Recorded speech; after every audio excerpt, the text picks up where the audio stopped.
diferenciada da dos homens, porque o homem, por mais que ele queira ser justo,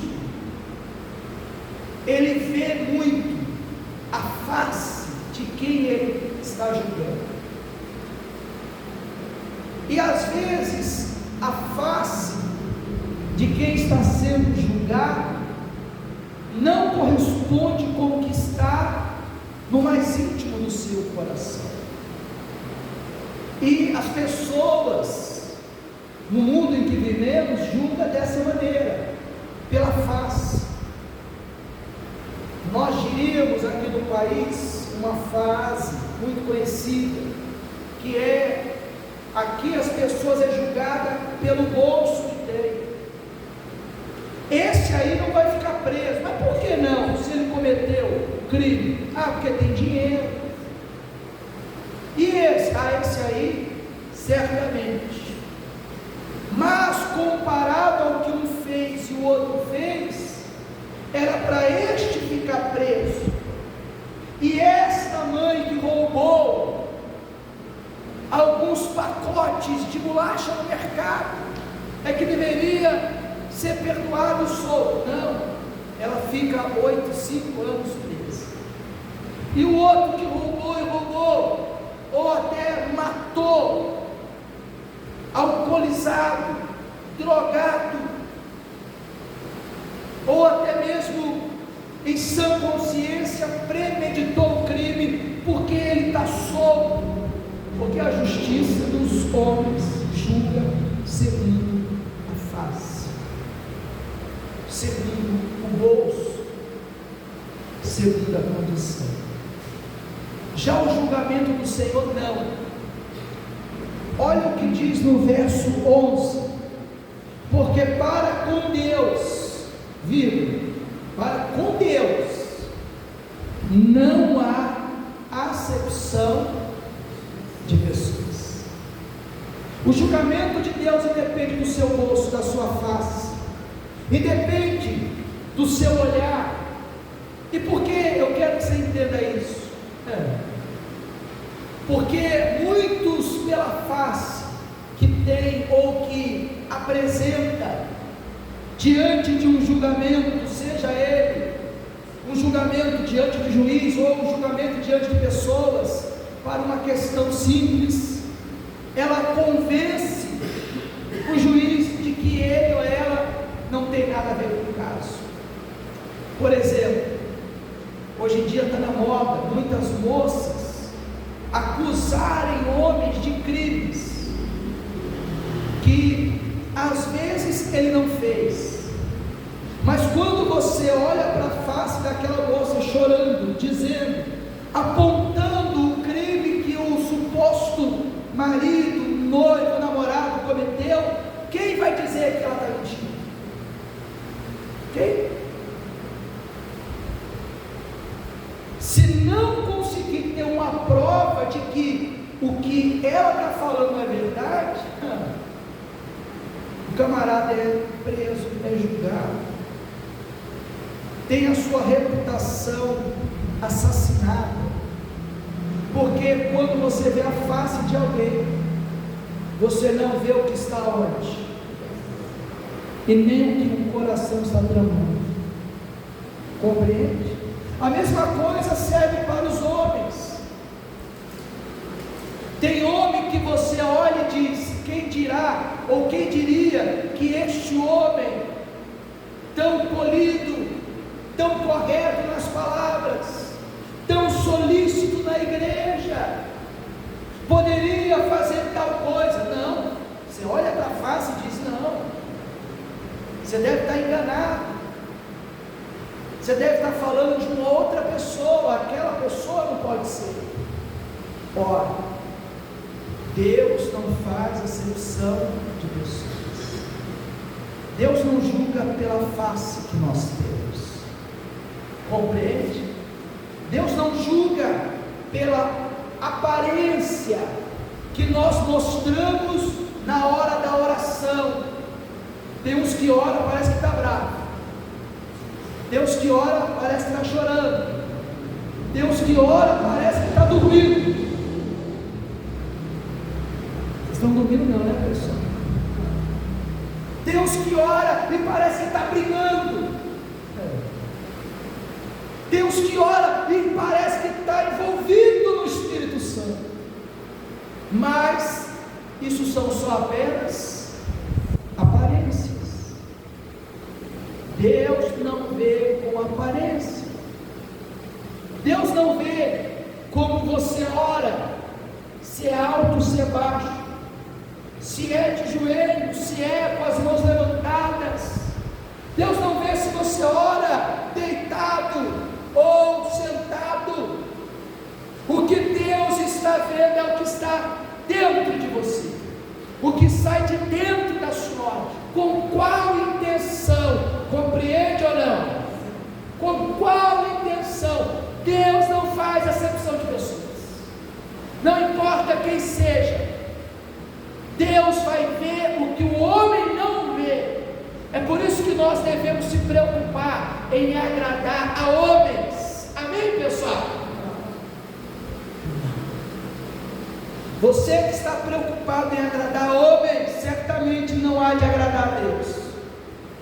E pense você que agradando homens está agradando a Deus. Cuidado, porque o homem que te aplaude só vê a sua aparência.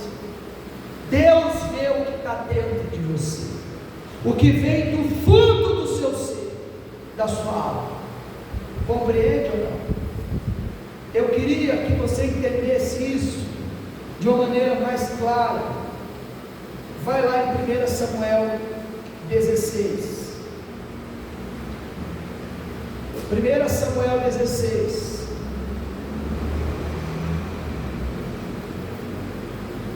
1 Samuel 16, a partir do verso 6, Deus nos ensina como Ele julga, como Ele trabalha, como Ele faz a separação ou a acepção de pessoas a quem Ele está escolhendo.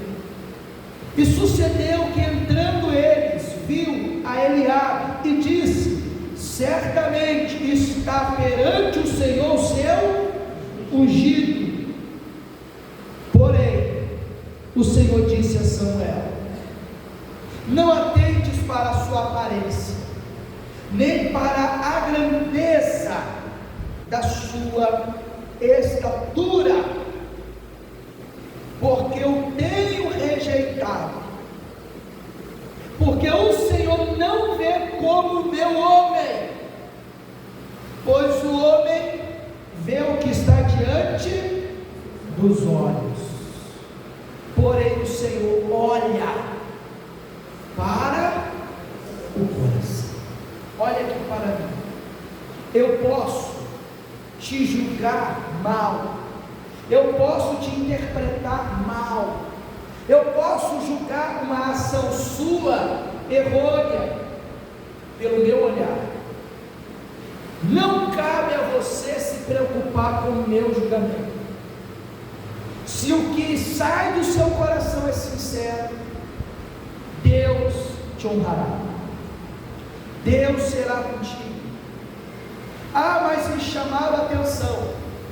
Pode ser o pastor, pode ser quem for, porque o pastor é homem. O homem julga segundo o que ele está olhando, o que ele está vendo. O profeta era mais próximo de Deus do que qualquer pastor nessa terra será um dia. E mesmo sendo próximo de Deus, ele julgou segundo a aparência. Ele, quando viu Eliabe chegando, aquela beleza, aquele porte físico, aquela altura, ele disse: esse é o escolhido do Senhor. Já queria dar glória a Deus, ele já queria dar glória. Diz aqui, ó, verso 6, ele disse: certamente está perante o Senhor o seu ungido. Imagina Davi chegando depois desse tamanhozinho, pequenininho, e o profeta falou: mas Deus não julga como o homem julga. Nós temos que ter esse entendimento. Primeiro, para não julgar as pessoas pelo que você vê, porque o que você vê é uma foto, e uma foto bem tirada fica bonita, uma foto mal tirada sai, você com a boca aberta. Sim ou não? Você não conhece o filme da vida das pessoas. Então, não devemos trazer julgamentos para nós e nem para os outros. Devemos deixar isso em cargo de quem vai julgar, além do que se vê, o que está dentro. Fui claro? Fulano errou comigo, eu não vou errar com fulano. Compreende ou não? Fulano está todo errado e está lá na frente do altar da obra servindo. O problema é dele. É ele, Deus. Eu vou cuidar do meu coração, do meu caráter, da minha conduta. Fui claro, pessoal? Compreende ou não? Deus não vai fazer acepção. Esse é pastor, esse é apóstolo, esse é ungido, esse tinha dom de cura. Deus não faz acepção. Deus vai olhar para aquilo que havia verdadeiramente dentro de cada pessoa. Eu vou ler. Às vezes você julga aquela pessoa que fala mais firmemente errado, e às vezes é a que está mais certa. E você às vezes julga aquela pessoa que nada fala a mais certa, e às vezes é a que está mais errada. Compreende ou não? Temperamento. Certas ações são apenas fotografias de um filme que existe na vida de cada um, e que só Deus acompanha cena a cena. Então ele diz, volta lá, Romanos 2, verso 12. Depois que ele diz isso, ele fala: porque todos os que sem lei pecaram, sem lei também perecerão. E todos os que sob a lei pecaram, pela lei serão julgados. Paulo está dizendo, pessoal, atente para isso. Os que conhecem a lei serão julgados pela lei, e os que não conhecem a lei serão julgados pelos seus procedimentos. Ou seja, quem conhece a lei será julgado na lei, quem não conheceu a lei será julgado fora da lei, mas todos serão julgados segundo as suas ações e decisões. Por quê? Porque, versículo 15, os quais mostram a obra da lei escrita em seus corações, testificando juntamente a sua consciência e os seus pensamentos, quer acusando-os, quer, em outras palavras, Deus já colocou os preceitos da lei dele no coração de cada ser humano, desde nascença. Os que dizem, eu não conheço a palavra de Deus, mas a sua própria consciência acusa quando ele está no caminho certo e quando ele está no caminho errado. Ou seja, pode, pastor, alguém morrer sem ter ouvido a palavra de Deus? Pode. E como eles serão julgados se eles não conheceram a lei? Deus está dizendo, eles podem não ter conhecido a lei como você, mas eles já tinham a lei dentro deles. Eu chamaria até de lei moral. Pode ser o mais incrédulo, o mais perdido, quando ele está fazendo algo errado, ele sabe que está errado. Quando ele está fazendo certo, é como se a consciência estivesse dizendo, é isso aí, parabéns, você está no caminho. E quando ele está errado, pode ser o mais incrédulo, a consciência está dizendo, isso aí não está certo. Você sabe que você não deveria estar fazendo isso. Você sabe que não deveria estar aí. Compreende ou não? Aonde eu quero chegar? É que toda pessoa que você vê aí fora, ainda que não conheça a lei, eles já carregam a lei dentro deles. Eles serão julgados, conhecedor da lei ou não conhecedor da lei. Fui claro, pessoal? Então nós que conhecemos, devemos cuidar muito mais, porque a palavra de Deus nos anuncia que o julgamento inicia pelos da casa do Senhor, e muitos que estão na casa perecerão. E Paulo diz: se o julgamento começa pelos da casa, aonde irão comparecer os que nem na casa chegaram? Aonde há de comparecer os que nem conhecedor da lei foram? Nós não podemos se esconder atrás de uma igreja, atrás de um carro, atrás de uma religiosidade, porque Deus não faz acepção de pessoas. Fique de pé, com a Bíblia na mão.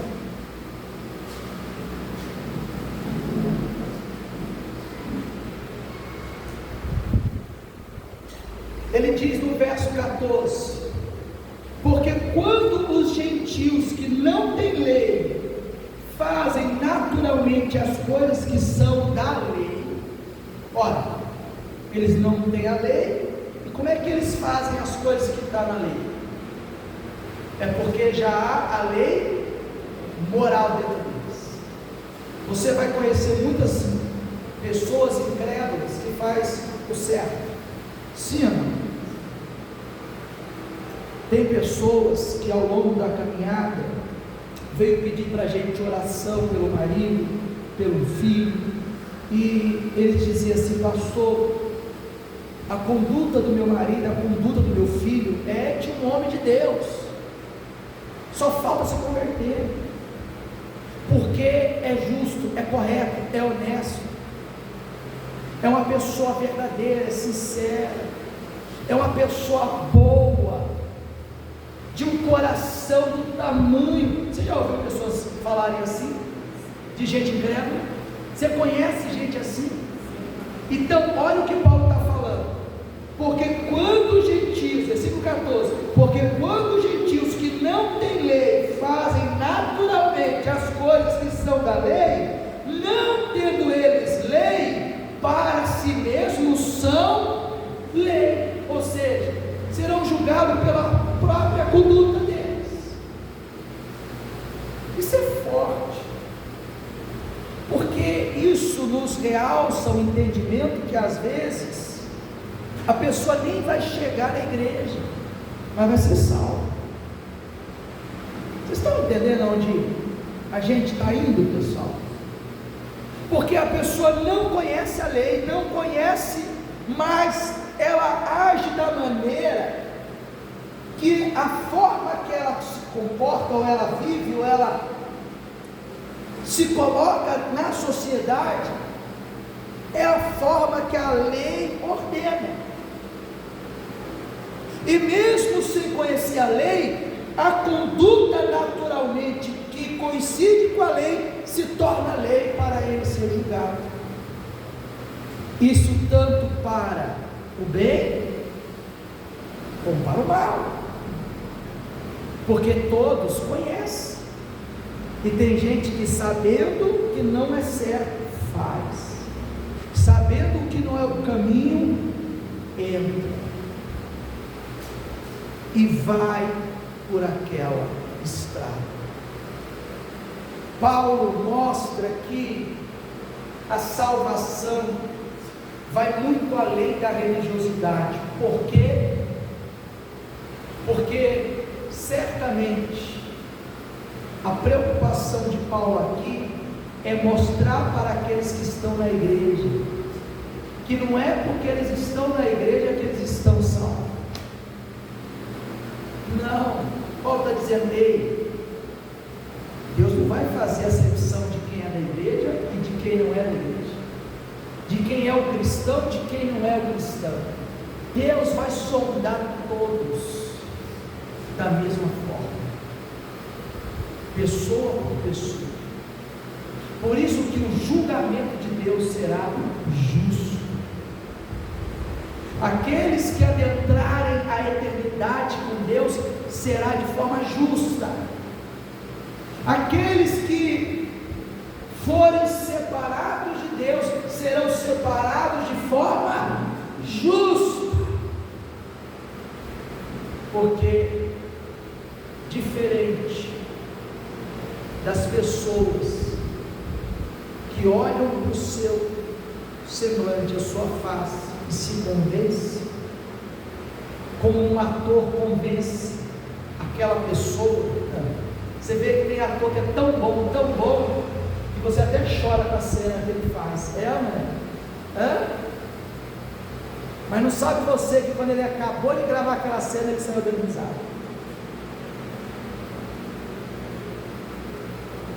Com Deus não dá para ser assim. Não tem quem o convença com uma face, com um choro, com uma palavra.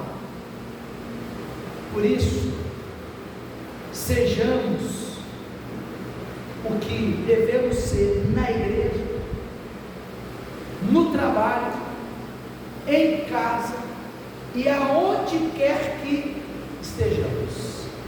Amém, pessoal? Porque Deus conhece todas as nossas faces e em todos os instantes. Foi claro? E por que ele junta todo esse conhecimento? Porque diz no verso 16: no dia em que Deus há de julgar os segredos dos homens. Tem homem que tem segredo? Tem mulher que tem segredos? Paulo está dizendo: ei, vai ter um dia que Deus vai julgar os seus segredos. Por Jesus Cristo, segundo o meu Evangelho. Amém? Então, abra o teu entendimento. Eu, você, nós não somos melhor do que ninguém lá fora. Nós temos o privilégio de estar diante da promessa de salvação, mas temos a consciência que não haverá acepção. Deus não julgará conforme suas roupas, suas vestes, sua condição social, a sua forma de falar. Fulano fala bem demais. Não, esse aqui não sabe nem falar. Deus vai descer lá dentro. Amém, pessoal? E vai extrair da sua alma, do seu coração, todos os segredos que nem seu marido, nem sua esposa, nem seu filho, nem sua filha, ninguém jamais poderia imaginar. Esse é o nosso Deus. Amém? Coloque essa palavra sobre o seu coração. Espírito Santo, dai-nos o temor da salvação, dai-nos o temor da eternidade, dai-nos o temor que só o Senhor pode nos ofertar. Tira de nós toda irreverência, tira de nós toda malícia, tira do nosso coração tudo aquilo que vem do mundo e que o mundo produz. Tira de nós tudo que o mundo exalta, tira de nós tudo o que o mundo aplaude. Lava-nos do alto da cabeça à planta dos pés. Nos ensina a entender como trabalha o pecado e nos ensina como vencer